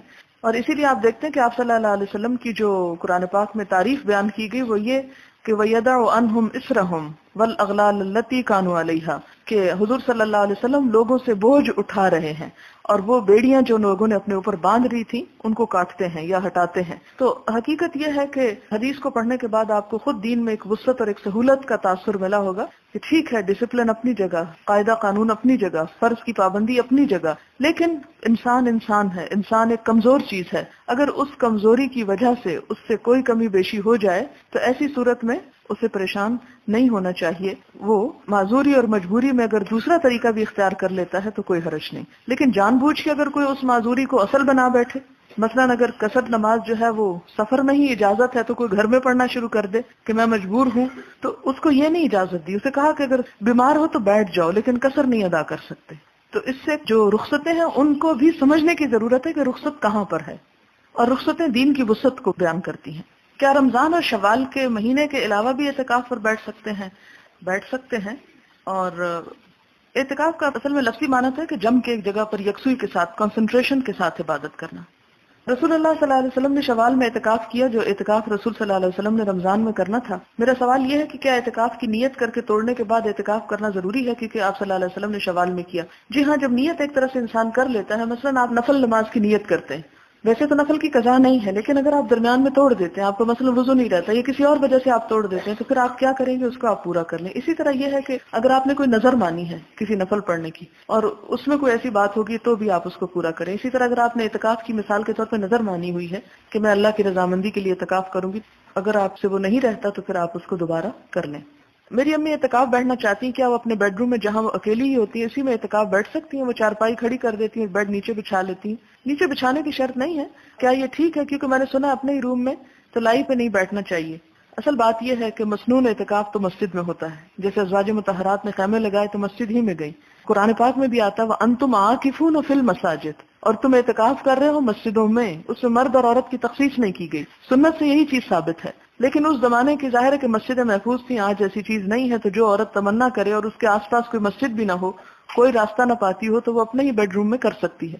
اس میں بیڈ روم کے اندر الگ سے پھر پردہ لگانا شرط نہیں. ہاں اگر ایسا کمرہ ہو کہ جس میں اور لوگ بھی سونے والے ہوں اور آپ بھی ہیں، تو آپ ایک کارنر میں ایک اوٹ کر لیں تو بہتر ہے. لیکن اگر اکیلا کمرہ ہے تو خالی ایک کمرے میں بیٹھے رہنے سے کوئی فرق نہیں پڑتا. آپ نیچے سونے کا تکلف نہ کریں، ہو سکتا ہے کہ ڈرافٹ سے آپ کے سر جو ہے وہ ٹھنڈا ہو جائے. آپ اس کے علاوہ بیڈ پہ بھی سو سکتے ہیں. میں نے نیت کی تھی کہ 7 سال اعتکاف بیٹھوں گی، لیکن اس سال میں نے داخلہ لے لی یہاں اور پڑھنے کا بھی ثواب ہے، تو کیا کیا جائے؟ پڑھیں، علم حاصل کرنا فرض ہے، اور اعتکاف جو آپ بعد میں کر سکتی ہیں. پھر یہ ہے کہ انہوں نے اس نیت سے کہ 7 سال اعتکاف بیٹھنے سے حج کا ثواب ہوتا ہے، ایسی کوئی بات نہیں ہے. حج کا ثواب نہیں ہوتا، لیکن چونکہ اب آپ نے نیت کر لی ہے اس لیے اس سال کو چھوڑ کر آئندہ آپ کر لیجیے. پھر اسی طرح یہ ہے کہ اگر ہم نیت کر لیتے ہیں کہ 2-3 سال اعتکاف کریں گے تاکہ اللہ تعالیٰ ہمارا یہ کام کر دیں، کیا اس سے بھی ثواب ملتا ہے یا ثواب اس بدلے میں جو کام اللہ تعالیٰ کر دیتے ہیں اس میں چلا جاتا ہے؟ اصل بات یہ ہے کہ اس طرح کی شرائط رکھنی نہیں چاہیے کہ اگر یہ ہو گیا تو اللہ تعالیٰ میں یہ کروں گی، اسی لیے اسے ناپسندیدہ کہا گیا ہے. آپ ویسے ہی اللہ کی خوشی کے لیے کریں اور اس میں دعائیں مانگیں تاکہ آپ کا کام بھی ہو جائے.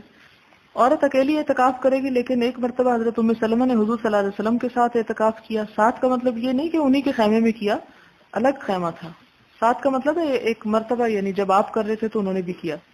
ایک مسجد میں مولوی صاحب اعتکاف کے مسائل بتاتے ہوئے کہہ رہے تھے کہ عورتوں نے اگر جمعہ کا غسل کیا تو ان کا اعتکاف ٹوٹ گیا. نہیں، ایسی بات نہیں ہے. غسل خانہ میں صابن استعمال نہ کریں. ڈھونڈو کہ یہ اس کی کیا مصلحت ہے. اسلام تو سب سے زیادہ طہارت سکھاتا ہے. اگر آپ صابن نہیں استعمال کریں گے تو آپ کو نماز میں کیسے سکون ملے گا کہ آپ پاک ہیں. اب آپ کہیں گے کہ حضور تو صابن نہیں استعمال کرتے تھے، یا اس دور میں صابن نہیں تھا تو مٹی استعمال کی جاتی تھی، اور آج ہمارے گھر ماربل کے ہیں تو مٹی تو وہاں ملتی نہیں کہیں ڈھونڈے کو بھی. اس لیے اگر صابن اس کے آلٹرنیٹ مل گیا ہے تو اسی کو استعمال کر لیں.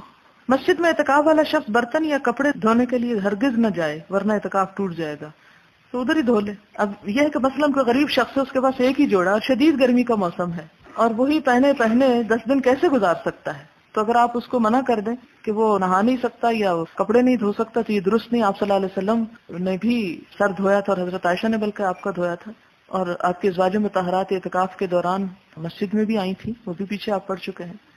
ایک لڑکی نے اعتکاف رکھا، اعتکاف کیا ہوتا ہے.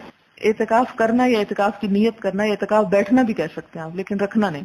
اور اس دوران حیض شروع ہو گیا، وہ فوراً اعتکاف سے باہر آ گئی. کیا ایسا کرنا درست ہے؟ اس کے سوا کوئی چارہ نہیں، اسے ایسا ہی کرنا پڑے گا. اگر یہ ٹھیک ہے تو کیا اسے قضا دینی پڑے گی؟ جی ہاں، ایک طرح سے وہ نظر ہو جاتی ہے نا کہ اللہ میں اس سال تیری خوشی کے لیے یہ کروں گی. وہ نیت ہو گئی، ایک ارادہ ہو گیا. تو نفل کی جب انسان نیت کر لے تو وَلْيُوفُوا نُذُورَهُمْ، اپنی نیت اور نظر کو پورا کرنا چاہیے. اب کیا کریں؟ یا تو وہ حضور صلی اللہ علیہ وسلم کی طرح شوال میں کر لے یا پھر آئندہ سال کر لے. میں نے ایک کتاب میں پڑھا کہ اسلامی بہنیں 12 مہینے میں جب چاہے نفلی اعتکاف کر سکتی ہیں. اصل آپ صلی اللہ علیہ وسلم کا جو طریقہ تھا وہ رمضان ہی کا تھا. لیکن ایک سال جب رمضان میں نہیں کر سکے تو انہوں نے کیا کیا؟ شوال میں کر لیا. تو مسنون تو یہی چیز ہے. اعتکاف میں کیا ہے کہ جم کر عبادت کرنا، اور آج کے دور میں بڑا ضروری بھی ہے. مثلا میں ایک خاتون سے ملنے کے لیے گئی، بہت نیک اور بہت عالم خاتون ہے. تو میں گئی تو مجھے پتا چلا کہ وہ اعتکاف میں ہے. تو میں نے کہا کہ یہ تو رمضان نہیں ہے. خیر شکر ہے کہ عصر قریب تھی اور اس کے تھوڑی دیر بعد ان کا اعتکاف ختم ہونے والا ہے، آخری عصر کا وقت تھا، ختم ہو گیا. تو میں نے ان سے پوچھا تو انہوں نے یہ مصلحت بتائی کہ اگر میں اعتکاف میں نہیں بیٹھتی تو میں کچھ پڑھ نہیں سکتی، لوگ مجھے نہیں چھوڑتے. تو میں نے اس کا حل یہ نکالا کہ میں یہ کہہ دیتی ہوں کہ میں اعتکاف میں ہوں، اور روزہ رکھ لیتی ہوں اور ایک دن یا دن کا کچھ حصہ اعتکاف بیٹھ جاتی ہوں. اور اس دوران وہ کچھ پڑھ رہی تھی. تو میرے خیال میں اگر آپ میں سے کوئی اس طریقے سے فائدہ اٹھانا چاہے تو اٹھا سکتا ہے، پھر لوگ ناراض نہیں ہوں گے. لیکن اگر آپ یہ کہیں کہ وہ کھانا کھا رہے ہیں یا کچھ اور تو لوگ ناراض ہو جاتے ہیں. آپ نے نیک خاتون کا ذکر کیا جو وقت نہ ملنے کی وجہ سے اعتکاف میں بیٹھ جاتی. ان کی حد تک تو درست ہے، لیکن ان کا سب کو بتانا کیا نقصان دہ نہ ہوگا کہ یہ عمل عام نہ ہو جائے؟ پھر اس کے لیے یہ طریقہ درست ہوگا؟ جی ہاں، اس میں کوئی حرج نہیں. ہمارے ہاں اگر کوئی نیکی عام نہیں ہے تو اس کا مطلب ہے کوئی بھی نہ کرے. اور اعتکاف جو ہے اس کا مطلب ہے جم کر بیٹھ کے عبادت کرنا، اور اس دوران کسی سے بھی انسان گفتگو نہ کرے. تو اس میں کوئی حرج کی بات نہیں ہے، اور نہ ہی کوئی ایسا کوئی بدعت ہے. یہ جو بھی شخص کرنا چاہے. یہاں تک کہ احناف کے ہاں، احناف کا مطلب ہے امام ابو حنیفہ کے ماننے والے جو ہیں ان کے ہاں تو یہ بھی ہے کہ چند منٹ کا بھی اعتکاف ہو سکتا ہے. میرے والد خود اس طرح کیا کرتے تھے، یعنی کچھ دیر کے لیے. اس میں یہاں تک وہ کہتے ہیں کہ اگر مسجد میں جا کر انسان نیت کر لے کہ نماز کے بعد میں تھوڑی دیر اعتکاف کروں گا تو وہ اس کا اعتکاف ہو جاتا ہے. یعنی اصل جو اعتکاف کا رمضان کے ساتھ تعلق ہے اس میں ہم دیکھتے ہیں کہ آپ صلی اللہ علیہ وسلم نے رمضان ہی میں کیا، شروع میں بھی کیا، درمیان اور آخر میں، اور جب نہیں کر سکے نیت کے باوجود تو شوال میں کر لیا. لیکن اگر کوئی شخص کسی ایک خاص وقت میں ایسا کرنا چاہتا تو ایک نیکی کا کام ہے، اس کو روکنا نہیں چاہیے. کیا دو فرد ایک کمرے کے درمیان پردہ لگا کر اعتکاف کے لیے بیٹھ سکتے ہیں اور وہ مل کر تراویح اور دوسری نفلی عبادت کر سکتے ہیں؟ پردہ لگانے کے تکلف کی ضرورت نہیں، دونوں اپنے اپنے ایک ایک حصہ مخصوص کر لیں اور وہاں پر بیٹھے رہیں اور آپس میں گفتگو نہ کریں. یعنی پردے کی شرط نہیں ہے وہاں. اگر کوئی رمضان کے آخری عشرے میں اعتکاف کی نیت سے مسجد جاتا لیکن 28 رمضان کو واپس آ جاتا اور 2 دن چھوڑ دیتا، اس کے بارے میں کیا حکم ہے؟ کیا وہ 2 دن کا اعتکاف کرنا ہوگا یا کوئی کفارہ دیا جا سکتا ہے؟ آپ دیکھیں کہ جب آپ اس مسنون اعتکاف کا جو نبی صلی اللہ علیہ وسلم کی پیروی میں آپ کرتے ہیں اور رمضان کے آخری عشرے میں کرتے ہیں تو اس کو یوں 28 پہ چھوڑنا نہیں چاہیے. یہ غلط بات ہے، اس کو پورا کرنا چاہیے، کیونکہ یہ بھی ایک طرح کی نظر ہوتی ہے. جب ہم نیت پورے کی کر کے گئے اور توڑ کے پہلے آ گئے تو یہ ایسا ہی ہے کہ جیسے آپ نے 4 رکعت نفل کی نیت باندھی مثلا اور 3 پڑھ کے آپ نے توڑ دی. تو آپ اس صورت میں کیا کریں گے؟ آپ کو دوبارہ پڑھنی چاہیے. اور وہ آیت بھی یاد کر لیں کہ وَلَا تَكُونُوا كَالَّتِي نَقَضَتْ غَزْلَهَا مِن بَعْدِ قُوَّةٍ أَنْكَاثًا. اس عورت کی طرح مت ہو جو اپنا سوت کاٹنے کے بعد اس کو ٹکڑے ٹکڑے کر ڈالتی ہے. تو عبادت شروع کر کے اس کو توڑ پھوڑ دینا، اس کو راستے میں چھوڑ دینا، یہ ناپسندیدہ چیز ہے. جہاں میں درس دینے جاتی ہوں وہاں کچھ لوگوں نے اعتکاف کے بارے میں سوال کیا ہے. نمبر 1، اعتکاف بیٹھنے والی عورت مجبوری کی وجہ سے گھر والوں کو سحری بنا کر دے سکتی ہے؟ بنا لے، اب کیا ہو سکتا ہے. یہ اعتکاف کی نفل عبادت کرے، گھر والے فرض روزے چھوڑ دیں تو یہ تو نہیں ہو سکتا نا. یہ لکھتی ہے کہ میری بیٹی BA میں پڑھتی ہے، باوجود تلقین کے نماز روزے قرآن کی طرف نہیں آتی، جبکہ دوسرے 2 بچے روزے بھی رکھتے ہیں اور نمازوں کے لیے بھی پابند ہیں. کیا اس بچی کے روزے نہ رکھنے کا فدیہ دینا ہوگا؟ جبکہ اس کا دوسرے دنوں میں گنتی پوری کرنے کا تو سوال ہی پیدا نہیں ہوتا. میں کس حد تک اس کی سرکشی کی ذمہ دار ہوں جبکہ وہ مذہب کے بارے میں کوئی بات بھی نہیں سننا چاہتی. اس کے والد کو بھی نماز روزے سے کوئی سروکار نہیں. بس آپ دعا کریں، بہت بڑی آزمائش ہوتی ہے ایسی بات. دعا بھی کریں، صدقہ خیرات بھی کریں. میں بعض اوقات دیکھتی ہوں کہ اللہ تعالیٰ اتنے مہربان ہیں، اتنی محبت کرتے ہیں ہم سے کہ دن میں 1 نماز بھی ہو سکتی تھی 5 دفعہ رکھی کہ اگر 1 نہیں پڑھی دوسری پڑھ لے انسان، نہیں تو تیسری پڑھ لے، ہو سکتا ہے کہ چوتھی پڑھے تو اس کے دل میں نماز کی محبت پیدا ہو جائے. پھر 1 دن نہیں 2 دن نہیں، مسلسل یہ چیز ہمارے سامنے رکھی کہ دوسرے ہمارے سامنے پڑھتے رہیں. پھر جمعے کا دن رکھا کہ اس میں خاص نماز رکھی، خاص ثواب اور خاص عبادت کا دن رکھا. پھر سال میں رمضان کا مہینہ رکھا، پھر اس میں خاص طور پر آخری عشرہ رکھا اور آخری عشرے میں تاک راتیں رکھی. تو آپ نے دیکھا ہوگا کہ بہت سے لوگ جو سارا سال کچھ نہیں کرتے یا عام دنوں کچھ نہیں کرتے، وہ جمعے کے دن کچھ نہ کچھ کر لیتے ہیں. کچھ جمعے کے دن نہیں کرتے، وہ رمضان میں پلٹ آتے ہیں. کچھ رمضان کے عام دنوں میں نہیں پلٹتے، آخری عشرے میں پلٹ آتے ہیں. کچھ ان دنوں میں نہیں پلٹتے، تاک راتوں میں، 27ویں رات میں. آپ بھی کوشش کریں کہ آپ اپنی بیٹی کو پیار سے، محبت سے ان راتوں میں سے ہی کسی رات میں یا کسی دن میں اس کو کسی ایسی مجلس، کسی ایسی محفل، کسی ایسی گیدرنگ میں جہاں اللہ کی رحمت اور فرشتوں کا سایہ ہوتا ہے، لے جائیں، ہو سکتا ہے کہ دل بدل جائے، دل دھل جائے، کیونکہ دل تو اللہ کے ہاتھ میں ہے، جب چاہے جس طرف چاہے انہیں موڑ سکتا ہے۔ اسی لیے تو دعا کی جاتی کہ یا مقلب القلوب ثبت قلوبنا علی دینک، کہ ہمارے دلوں کو اپنے دین پر ہی جمائے رکھنا، اور ربنا لا تزغ قلوبنا بعد اذ ہدیتنا۔ میں یہ جب دعا پڑھتی ہوں نا کہ اللہم اجعل فی قلبی نورا، تو میں یہ دیکھتی ہوں کہ اتنی ساری نور کی باتیں ہیں، اور اعظم لی نورا اعطنی نورا، سب سے پہلے قلب کی بات آئی ہے، اس لیے کہ اگر قلب درست ہے تو سب کچھ درست ہے، اگر وہ بگڑ گیا تو سب کچھ بگڑ گیا۔ اور باقی چیزوں کا بگاڑ ہمیں نظر آ جاتا ہے، مثلا ہاتھ میں کوئی بیماری ہے، چہرے پہ کچھ لگ گیا ہے، لیکن دل میں جب کچھ لگ جاتا ہے تو ہمیں نظر بھی نہیں آتا، وہ داغ دھبے بھی نظر نہیں آتے، وہ بھٹکنا بھی اپنا نظر نہیں آتا۔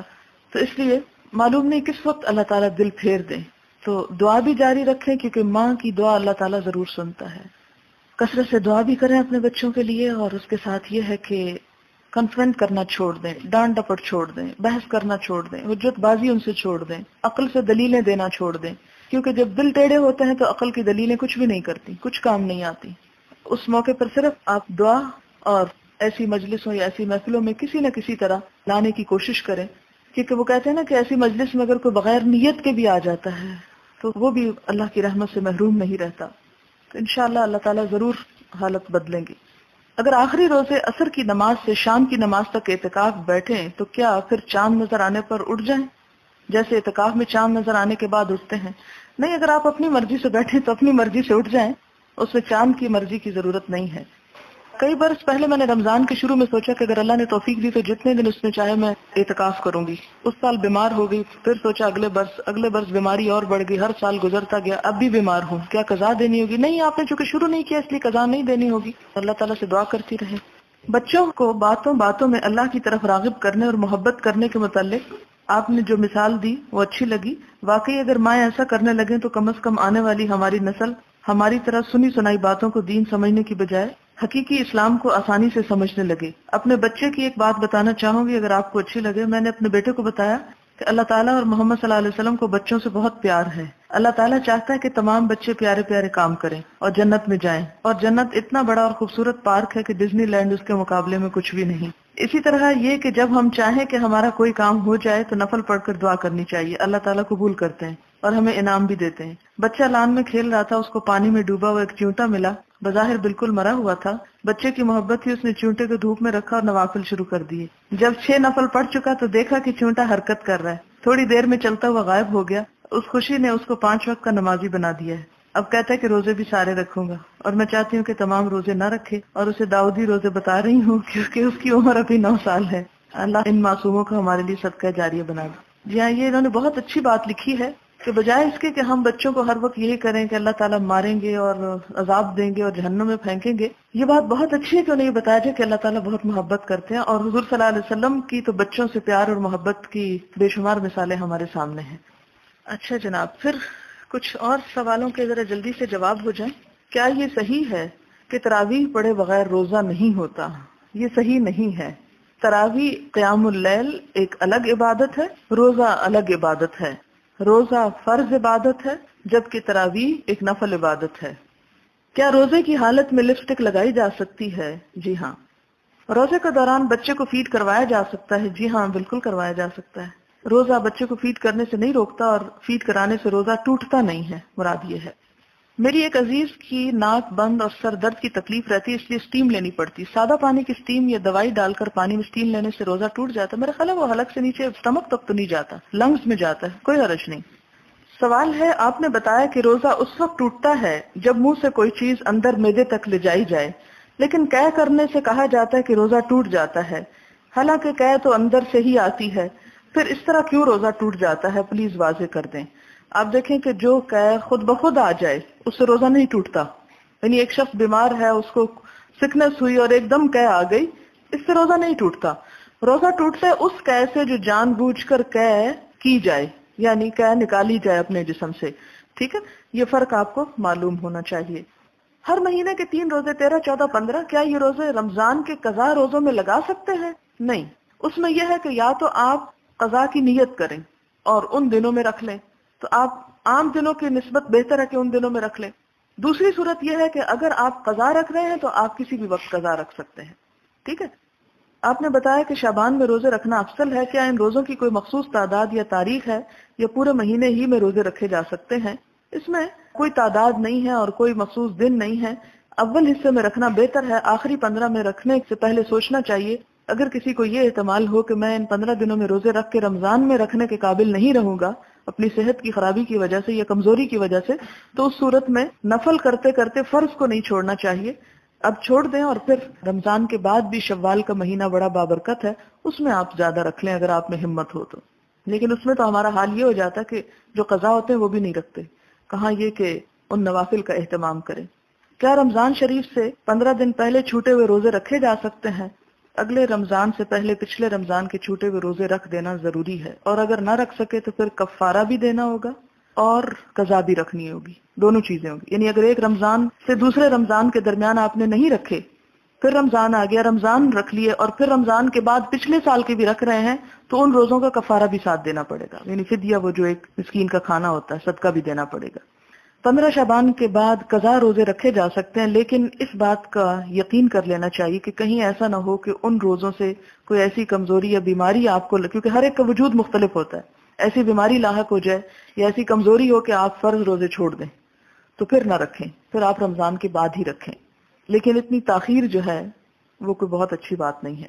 کیا شوال کے 6 روزے قضا روزوں میں شمار ہوں گے؟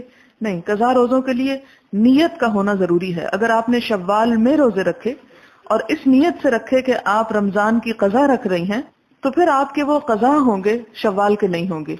لیکن اگر آپ نے نیت یہ نہیں کی اور نفلی روزوں کو اب آپ فرضی میں بدلنا چاہتی ہیں تو ایسا نہیں ہو سکتا.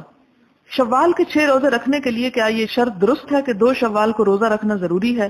نہیں، کوئی شرط نہیں ہے، جب چاہیں رکھ سکتے ہیں. بخاری کے اینڈ میں جو حاشیہ میں تفسیر لکھی ہے اور مختلف آراء لکھی ہوئی ہیں، وہ کس نے لکھی؟ وہ جو ہے اس کتاب کا ترجمہ کرنے والے نے لکھی ہے. کیا امام بخاری نے خود یہ تفسیر لکھی ہے یا بعد میں لکھی گئی؟ امام بخاری نے خود نہیں لکھی، بعد میں لکھی گئی ہے اور اس شخص نے اپنے ذہن کے مطابق لکھی ہے. لہذا ہمارے لیے اصل چیز جو ہے وہ اوپر کا ٹیکسٹ ہے، نہ کہ یہ نیچے کی شرح. کیا حدیث کی کلاس میں نیند سے چھٹکارے کے لیے سننے کے ساتھ ساتھ تسبیح کی جا سکتی ہے؟ کیونکہ رسول اللہ صلی اللہ علیہ وسلم کی محفل اس لیے گمان ہو کہ کہیں خلاف ادب نہ ہو. اس میں آپ دیکھیں کہ میرا خیال ہے تسبیح کرنے سے آپ کو اور نیند آ سکتی ہے، اور تسبیح سے دھیان بھی آپ کا دوسری طرف بٹ جائے گا، پوری کنسنٹریشن نہیں ہوتی. کیونکہ جب انسان ایک ہی وقت میں سننا اور بولنا شروع کر دے تو اس کی توجہ پھر بولنے پہ زیادہ ہو جاتی، سننے پہ آٹومیٹیکلی لوز ہو جاتی. لہٰذا علم حاصل کرنے کے لیے غور سے سننا ضروری ہے. اور نیند انسانی بشری تقاضا ہے، آ ہی جاتی ہے، کوئی بات نہیں. کل مجھے بھی بہت آ رہی تھی. تو اس میں یہ ہے کہ ایسی صورت میں آپ اپنا پہلو بدل لیں. پہلو بدلنے سے مراد یہ ہے کہ آپ ایک تو الرٹ ہو کے بیٹھیں اور تھوڑا سا اپنے بازو کو نیچے ہی ایسے اسٹریچ کر لیں، ٹانگوں تھوڑا اسٹریچ کر لیں، جس کی وجہ سے آپ کی وہ جو سستی کی کیفیت ہے وہ دور ہو جائے گی. لیکن جتنا حدود میں، لمٹس میں سمٹ کے آپ اپنے آپ کو جگا سکیں وہ جگا لیں، تسبیح نہ پڑھیں. بعض اوقات بہت سارے سوالات صرف کامن سینس والے ہوتے ہیں اور لوگ ان کو پھر بھی پوچھ لیتے ہیں. یہ ان لڑکیوں کا قصور نہیں، یہ تو ہمارے گھروں اور معاشرے کا قصور ہے. یہ بیچاریاں BA MA تو کر چکی، لیکن ان کو گھروں میں تربیت ہی ایسی نہ دی گئی کہ وہ اپنے دماغ سے کچھ سوچ لیں. یہ بیچاریاں تو گھر والوں کی ڈانٹ کھا کر ہر بات پر چپ رہ جاتی ہیں. ان کی رائے کو تو بہت حقیر سمجھا جاتا ہے، یعنی گھروں میں. اب جب کہ ان کے سامنے اس عمر کے حصے میں دنیا کی حقیقتیں کھلنا شروع ہوئی ہیں یا دین ہے، اور یہ چیزیں پہلی دفعہ سننے کو ملی ہیں، تو ان کو طرح طرح کے سوال دماغ میں آتے ہیں. اب اگر یہ اپنے دل و دماغ کے اٹھائے ہوئے سوال یہاں نہ پوچھیں تو کہاں جائیں؟ کیونکہ گھر میں تو کوئی صحیح جواب دینے والا نہیں. ابھی تو ان کو بہت سارا مطالعہ کرنے میں بہت وقت لگے گا. میرے خیال میں یہ بیسک سوالات ہیں جو ہر وہ شخص جو اس کو پڑھتا ہے اس کو جاننے کی خواہش ہوتی ہے. میرے خیال میں ابھی بہت کم وقت یہ پڑھتے ہوئے گزرا ہے. انشاءاللہ وقت کے ساتھ ساتھ اس پر ان کو عبور ہو جائے گا اور یہ لوگ ایسے سوال نہ پوچھیں گے. اللہ نے چاہا تو یہ لوگ بہت کچھ یہاں سے لے کر نکلیں گے. یہ میرے خیال ہے ان سب کے لیے لکھا گیا ہے جو ایسے سوالوں پر بہت کمنٹس دیتے رہتے ہیں. کیونکہ مجھے یہ شکایت ملی ہے کہ پیچھے جب میں سوال پڑھتی ہوں تو کچھ لوگ ساتھ ساتھ کمنٹس دیتے ہیں، یہ کل والا سوال، یہ وہی سوال، یہ غلط بات، یہ نہیں پوچھنا چاہیے، یہ عقل استعمال کریں. تو شاید یہ ان کے لیے ایسی رائے آئی ہے. میں آپ کو پہلے دن سے یہ کہہ رہی ہوں کہ میرے لیے ہر وہ چھوٹی سی چٹ بھی اہم ہوتی ہے جو کسی اسٹوڈنٹ کی طرف سے آتی ہے. میں اس کو پڑھتی ہوں اور اس پر ایک خاص وقت لگاتی ہوں اچھی طرح سمجھنے میں، کیونکہ بعض سوال واضح بھی نہیں ہوتے. مجھے کوئی اعتراض نہیں ہوتا جواب دینے میں، لیکن میں اس بات کا بار بار احساس اس لیے دلاتی ہوں کہ کامن سینس یوز کریں، کہ تھوڑا سا ہوش میں بھی آئیں. ایسا نہ ہو کہ جب میں جواب دے رہی ہوں اس وقت پھر سو رہے ہیں اور اگلے دن پھر وہی سوال کر لیں. کیونکہ بعض اوقات ایسا بھی ہوتا ہے کہ ایک دن جس کا جواب آ جاتا ہے اگلے دن پھر وہی ہو بہو وہی سوال ہے. دوسری بات یہ ہے کہ بہت سے ایسے لوگ بھی پیچھے موجود ہیں جن کو ان سوالوں کے جواب آتے ہوتے ہیں. ان کو میں یہ مشورہ دوں گی کہ جب میں سوال کا جواب دیتی ہوں تو وہ یہ دیکھ لیا کریں، ریپیٹ کر لیا کریں کہ ان کو جو جواب آتا ہے کیا یہ اسی جواب کے مطابق ہے یا فرق ہے. کیونکہ ہو سکتا ہے کہ بعض اوقات وہ دلیل آپ کے پاس نہ ہو جو یہاں سے شاید نئی دلیل آپ کو مل جائے. اور بعض اوقات یہ ہوتا ہے کہ ایک سوال کو ٹیکل کس طرح کرنا ہے، کیونکہ جو لوگ یہاں سیکھنے کو آ رہے ہیں انشاءاللہ معاشرے میں جا کے وہ ان چیزوں کو سکھائیں گے. تو خواہ آپ کو جواب آتا ہو، آپ بجائے اس کے کہ کمنٹس پاس کریں، دوسروں کو بھی ڈسٹرب کریں، آپ خاموشی سے سنیں، سننے والے بنیں اور سن کر وہ باتیں اچھے طریقے سے دوسروں کو بھی بتائیں. لکھا ہے نسخہ کیمیا. مجھے بھی لیکچر کے دوران غنودگی شروع ہوئی تو سمجھ نہیں آ رہا تھا کس طرح کنٹرول کروں. اب اللہ تعالیٰ کی توفیق سے لکھنا شروع کر دیا تو نیند اور غنودگی کا غلبہ ختم ہو گیا. شیطان سے پیچھا چھڑانے کا یہ حل بعد ازاں صدقہ جاریہ بھی بن سکتا ہے. بڑی خوبصورت بات کسی نے لکھی ہے کہ اگر آپ کو نیند آ رہی ہے تو آپ لکھنا شروع کر دیں، اور اس سے ایک تو نیند چلی جائے گی، دوسرا یہ کہ چند لکھی ہوئی باتیں بعد میں بھی یاد رہ جائیں گی اور بعد میں دوسروں کو بتانے میں بھی سہولت ہوگی. تو یہ واقعی ایک اچھی بات بتائی ہے کسی نے جس پہ عمل ہو سکتا ہے. سبحانک اللہم و بحمدک نشہد ان لا الہ الا انت نستغفرک و نتوب الیک. والسلام علیکم ورحمۃ اللہ وبرکاتہ.